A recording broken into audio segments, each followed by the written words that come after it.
Hey, Kentucky, Coleman Elrich here, chair of the Kentucky Democratic Party. Welcome to Friday Chats with the Chair.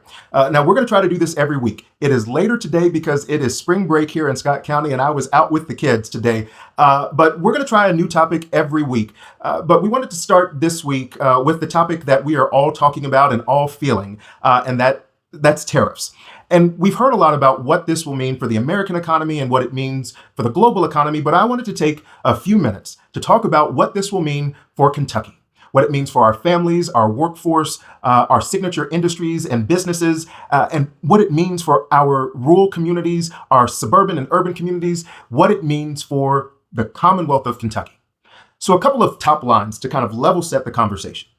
The first is this, that tariffs lead to price increases on everything, from gas to groceries to the cost of housing. And that cost is passed on to us as the consumer. What is also true is that when that happens, that is a tax increase. And that tax increase has been brought to us by none other than Donald J. Trump, the President of the United States, who ran on a platform, if you want to call it, of hearing the economic woes of the people of the Commonwealth, the people of America, and was going to do something to bring the cost of living down. And instead, what he has done is he has instituted the Trump tax on the people of the Commonwealth and the people of this country. And he owns it. The Trump tax is something he solely owns. No one forced this trade war. No one forced any of this. This was done on the whim of Donald J. Trump. And the tax that we are going to pay, you and I, working class and middle class families like mine, that is a tax brought to us by the President of the United States. But what the tariff war means for the people of Kentucky can be seen in a couple of different ways. The first is that it's bad for business. The fact of the matter is that Kentucky has many signature industries, but one of them that we are very proud of, born and bred here in the Commonwealth of Kentucky, is the bourbon industry. It is a $9 billion industry that employs over 20,000 Kentuckians. We have seen already the cost of the trade war to that industry, and it puts at risk many of those 20,000 jobs that are responsible for exporting, again, one of our signature industries across the world. It's also bad for the auto industry, and why that matters to Kentucky is that it disrupts the supply chain. And why that matters is because Kentucky, under the leadership of Governor Andy Beshear, has become number one in the United States per capita for auto manufacturing.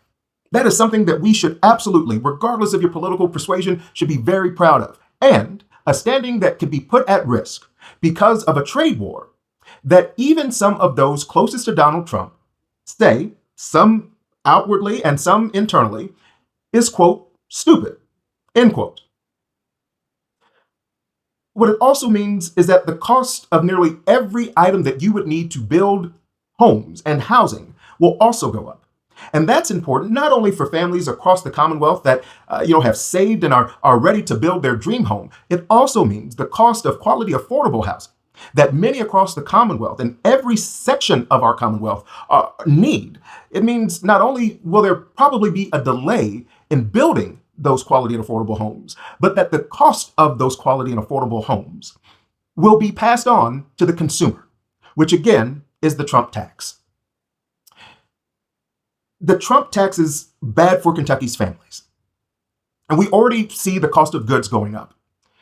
But what it also means, and several analysts have borne this out, that the Trump tax amounts in Kentucky, again, just talking about Kentucky, to a tax increase of $2,300 per Kentucky family. Now, I have my steady Trump no notebook here. And in honor of our president, it is appropriately orange. There are some things that we should be able to say just no, Donald, no. And one of those is a Trump tax on Kentucky's families to the tune of $2,300. A tax increase of $2,300 for Kentucky's families is the difference not in going on vacation.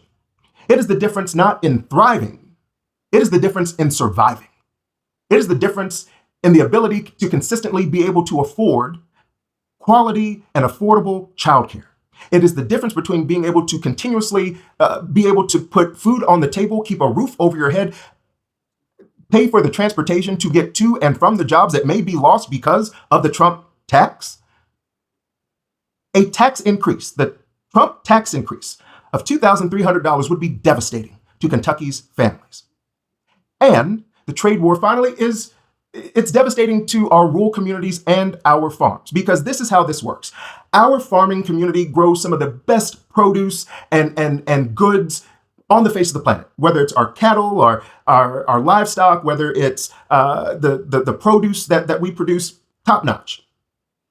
What happens in a trade war is that those goods that are usually exported across the world all of a sudden aren't exported, or aren't exported at the rate that they should be.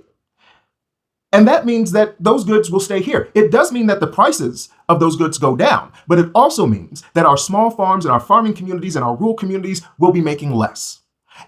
And our farming community across the Commonwealth and across the country actually went through this once before during Trump 1.0.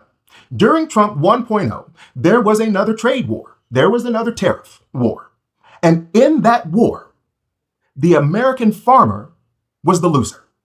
Was the loser to the tune of over $27 billion with a B, $billion. So again, taking out my Donald Just Know handbook, we should be able to say that if in Trump 1.0, trade war cost our farmers across the country $27 billion with a B, we should not trust that same person who cost $27 billion to our farming community to launch another trade war that at the very least could cost that much and likely much more. The fact of the matter is, when it comes to our farming community, during Trump 1.0, many small family farms had to close. And if they didn't close because of that trade war and they survived, many are still paying the consequences of that trade war. And while many were able to recoup some of the ground that they lost over the course of the last 3 years, all of that is now hanging in the balance of what, again, even Trump allies call a stupid trade war. Donald Trump is playing fast and loose with Kentucky's families, with our jobs, with our livelihoods, with our signature industries, with our communities. Donald Trump loves to say he doesn't like losers. And I take him at his word. We should all take Donald Trump at his word now. So what does that mean? When we are the losers in his trade war, what does it mean for how he feels about us as Kentuckians and as Americans? As Kentuckians across 120 counties, whether you're Democrat, Republican, Independent, what does it mean when we are the losers? When we are paying a Trump tax of $2,300? What does it mean when we and our farmers are losing to the tune of $27 billion? We are not losers. We work hard in the Commonwealth of Kentucky. And $27 billion may be nothing to Elon Musk. And $2,300 may be nothing to Donald Trump. But to many of us, it is everything that we have. And it is enough to provide for our families with dignity and respect. And it is enough to make sure that our children and grandchildren have a better quality of life than many of us did. And that, to me and to so many of us, does not make us losers, no matter what Donald Trump's stupid trade war would have him believe of us.